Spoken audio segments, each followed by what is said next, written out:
C'est une cérémonie traditionnelle à l'ouest de Kaboul. Un homme est à la tribune. Tout à coup, les premiers coups de feu éclatent.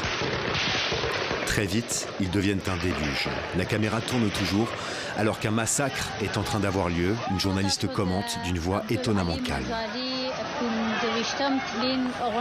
Présentes lors de la cérémonie, des personnalités politiques de premier plan comme Abdullah Abdullah, le perdant de la dernière présidentielle, s'en serait sorti indemne. À l'extérieur, les blessés sont évacués sur des civières. Quand on a entendu les coups de feu, on a couru et on s'est enfui de la cérémonie. Quand la fusillade a éclaté, des hommes en uniforme ont aussi tiré sur des personnes présentes.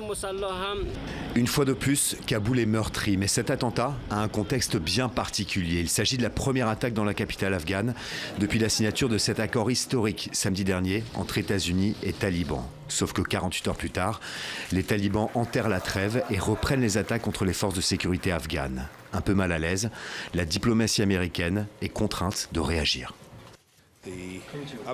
La hausse du niveau de violence dans le pays de ces derniers jours est inacceptable. C'est une certitude. La violence doit être réduite immédiatement pour que le processus de paix puisse continuer.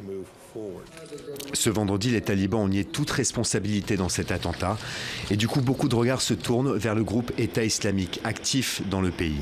L'année dernière, les djihadistes avaient attaqué cette même cérémonie en hommage à un important homme politique de la minorité chiite mort il y a 25 ans. 11 personnes au moins y avaient perdu la vie. Cette fois, le bilan est déjà bien plus lourd.